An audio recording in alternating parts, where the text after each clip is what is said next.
ela se porta como se ela tivesse legitimidade política. Se a Janja quer ter representatividade política e não o papel de primeira-dama, que pode ser exercido de outra forma, como trabalhos voluntários, esse papel simbólico, ela tem que se candidatar, se eleger e aí sim adquirir direitos políticos de representatividade. Agora, o que a gente vê é que a Janja tem muitos papéis inadequados. Então, por exemplo, ela se porta de uma forma inadequada, ela gasta o dinheiro público excessivamente em viagens internacionais. Eu mesma já fiz requerimentos de informação na viagem de Roma, na viagem de Paris, porque ela tem uma espécie de gabinete paralelo, ela nem é autoridade pública, e ela tem 12 assessores, um gabinete com gastos, viagens internacionais, milionárias, hotéis de luxo, é um esbanjar do dinheiro público e não quer se submeter à transparência, porque eles não prestam informações do que ela está usando de recurso público. E eu entendo que sim, deve ter transparência, moralidade e, sobretudo, ela entender que muitas vezes ela dá opinião como se ela fosse o próprio presidente da República e ela tem que entender o lugar dela. Ou seja, quer fazer esse papel, se candidate, se eleja para ir ter essa legitimidade. Fala, gente bonita, como é que vocês estão aí do outro lado da tela, conectados juntos comigo aqui no canal Metamapa? Pessoal, a Rede Globo fez um debate entre direita e esquerda sobre as primeiras damas, né? Comparando Janja com Michele Bolsonaro, que a gente sabe que não tem comparação, né? Não há comparação, né? Então colocaram a deputada para debater junto com outra aí, opositora, e ela levou uma surra, né? Uma pisa assim, que eu não sei, se eu fosse ela, eu procurava um buraco ali para se enterrar na hora, né? Debate ao vivo. E ela trouxe as propostas de Michele Bolsonaro impressas aí em um documento e entregou para ela ao vivo. Foi uma humilhação total. E é isso que eu vou mostrar aqui a vocês. Chamando a Vita aqui comigo em 3, 2, 1. Vamos embora pro debate. Vai lá. Aprender e cada vez mais tem vontade de opinar sobre os assuntos, inevitavelmente ela acaba contribuindo para as opiniões do presidente Lula. Bom, eles são um casal, devem debater política o tempo inteiro. Ela, como uma militante do PT, deve debater política o tempo inteiro. E eu acho que isso é natural. Gente, eu quero contrapor isso aqui, porque esse papel que eu tenho em mãos é justamente essa instrução normativa da AGU. Foi preciso que a Advocacia Geral da União emitisse uma instrução normativa número 94, agora de abril, justamente para delimitar o papel da primeira-dama, porque realmente está havendo crítica dentro do próprio governo. É ministro se queixando, é pessoas da comitiva se queixando, são excessos que ela está cometendo, com certeza. Aqui eu vou dar outros exemplos, outros números e comparar com outras primeiras-damas. Então, o AGU teve que falar aqui que o papel dela é representativo simbólico, que ela não autoriza compromissos formais oficiais, ou seja, ela não tem representação política. Se ela quer esses direitos, ela tem que passar pelo escrutínio público, que eu, deputada Sâmia, passou, e que qualquer pessoa que quer exercer um papel político deve exercer. E aqui eu vou colocar um pouco, então acompanhem essa normativa para vocês terem noção.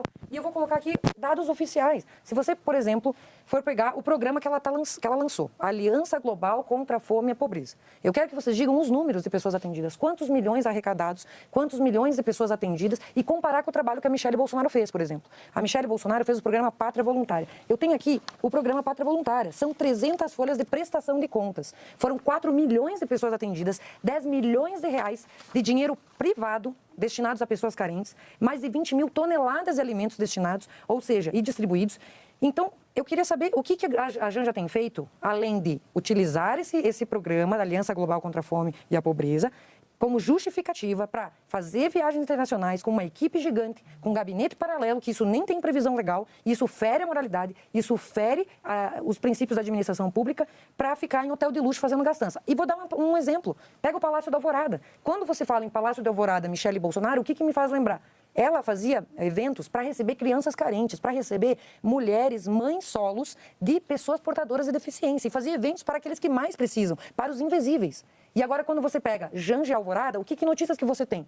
É querendo colocar com reformas imóveis de luxo, já se gastou, gente, no Palácio da Alvorada, 26 milhões de reais. Isso, inclusive, fere a lei de licitações. Se você pegar o artigo 20 da lei de licitações, diz lá que é proibido gastar o dinheiro público com itens de luxo. O que o Lula fez para atender os caprichos da Janja, com todo respeito? Sou mulher e tenho local de fala para falar.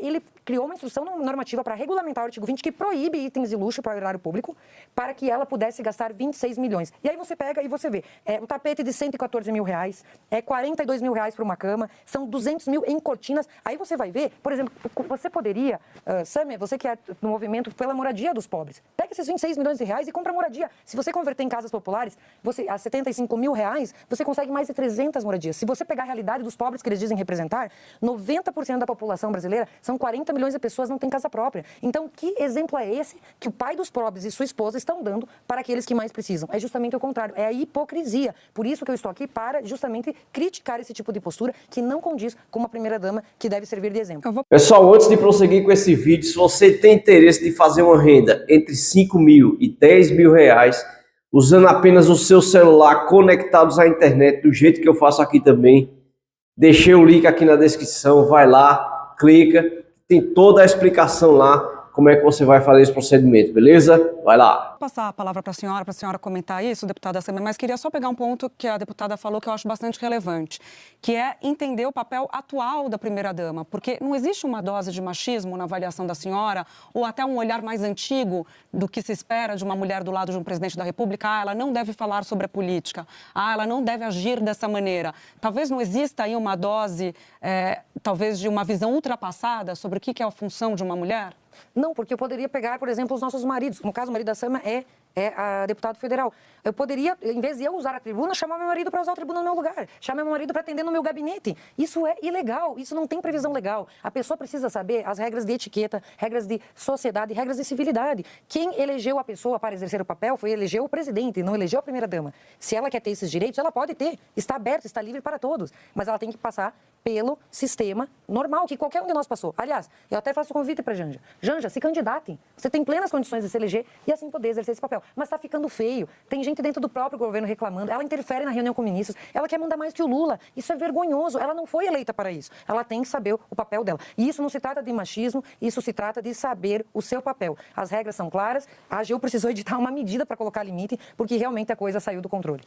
Pessoal, o que deveria ser um debate foi uma surra ao vivo, né? Eu trouxe aí argumentos muito pesados contra a Janja, né? Desde a China, que ela tomou a palavra lá para falar de censura, não sei o quê. E aí os gastos dela em hotéis de luxo, tudo isso ela trouxe ao vivo aí. Pessoal, a galera da esquerda, eles usam um argumento como que as mulheres não podem falar, não podem se pronunciar, não sei o quê. Não é nada disso. A questão de Janja é que ela não foi eleita, né? Ninguém escolheu ela para estar à frente aí do Brasil, não, né? Para estar tomando a frente ali do presidente Lula, falando tal. Lula foi eleito, então ele pode falar aí as asneiras dele do jeito que ele quiser. Agora, Janja, ninguém elegeu ela, não. Então, se ela quiser fazer alguma coisa, alguma ação, né, como ela está tentando fazer aí, não sei o que, contra a fome, contra a pobreza, que a gente não vê ela fazendo nada, né? A gente não vê números de nada, como disse Carol aí. Ela não mostra números de nada, ao contrário de Michele Bolsonaro, que trouxe aí milhões, né? Milhões de crianças aí foram alcançadas realmente por ela. Pessoal, o argumento da esquerda é sem lógica, é vazio, vamos ver aí.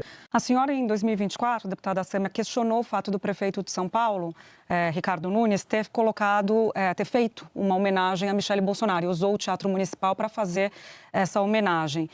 Recentemente, a Janja também recebeu uma homenagem por mérito na área da cultura, tal, aqui em Brasília. Quais as diferenças nos dois casos? Michele Bolsonaro não me parece ser uma mulher que merece ser homenageada pela cidade de São Paulo, pelo trabalho que ela fez com relação ao país. Eu lhe pergunto, qual é a relevância da Michele Bolsonaro para a cidade de São Paulo? Ela não é de lá, ela não se compromete com os direitos da população e, claramente, aquilo se tratava de um palanque, uma forma dele se aproximar do público, do eleitorado bolsonarista. E ali havia uma crítica também sobre a utilização de um espaço público pelo prefeito da cidade para homenagear alguém num tipo de atividade que não era propícia para um espaço como o Teatro Municipal, que a própria legislação da cidade e do teatro não autoriza o espaço para esse tipo de atividade. Então, entrega os projetos de Michele Bolsonaro ao vivo à opositora, né? Para ver se eles conseguem fazer alguma coisa com isso, né? Dar continuidade aí ao que Michele fez. Mas, já conhecendo a esquerda, eu tenho certeza que ela rasgou toda essa documentação aí quando saiu por trás das câmeras, né? Eu quase certeza disso. Vamos ver. Eu vou entregar aqui o relatório das mais de 300 páginas, onde consta todo o trabalho voluntariado para as 4 milhões de pessoas atendidas e mais aqui, só no estado de São Paulo, como Pátria Voluntária, foram 510 mil pessoas atendidas. Então, só pelo fato de 500 mil de pessoas de São Paulo terem sido beneficiadas pelo programa Pátria Voluntária da Michele Bolsonaro, acho que ela merece essa comenda e vou já entregar para a Sâmia esse relatório, deputada Sâmia. Se quiser até sugerir para a Janja dar uma olhada, eu acho que pode, é uma sugestão até para ela dar uma olhada, para que o Aliança contra a Fome e a Miséria tenha realmente resultados concretos. Porque eu vou dizer para vocês, o que eu falei aqui Não é nenhuma defesa a Michele Bolsonaro. São dados de pesquisas, fatos reais que estão surgindo nas pesquisas de opinião popular. Não é uma opinião da Caroline. O fato é que institutos de pesquisa hoje, uma vez caso que o nosso candidato é o presidente Bolsonaro, mas uma vez continuada a inelegibilidade dele até o último momento, espontaneamente ela tem surgido como um nome. E aí, a deputada Sema desqualificou ela por causa da formação, porque não tem entendimento em várias áreas, porque qual é a formação dela, etc. Mas o próprio Lula é um líder carismático da esquerda que também é exaltado pela população. E a Michele tem esse carisma e ela está sendo exaltada e está despontando nas pesquisas. Então, o que eu falei aqui com relação a Michele Bolsonaro não é nem a minha opinião pessoal. Acho que ela é gabaritada assim, conheço ela, é um ser humano ímpar, espetacular, tem plenas condições de fazer uma equipe técnica como o Bolsonaro fez para botar o país nos trilhos, mas independente da minha opinião pessoal, as pesquisas estão apontando ela como favorita. Então é muito importante a gente falar que a opinião do povo está aí e foram dados esses que eu trouxe. Muito obrigado por sua audiência, pessoal. Já se inscreve aqui no canal para não perder nada. Nada do que está rolando por aqui você pode perder, beleza? Espero vocês no próximo vídeo. Chama a vinheta comigo aí, 3, 2, 1. Vai lá!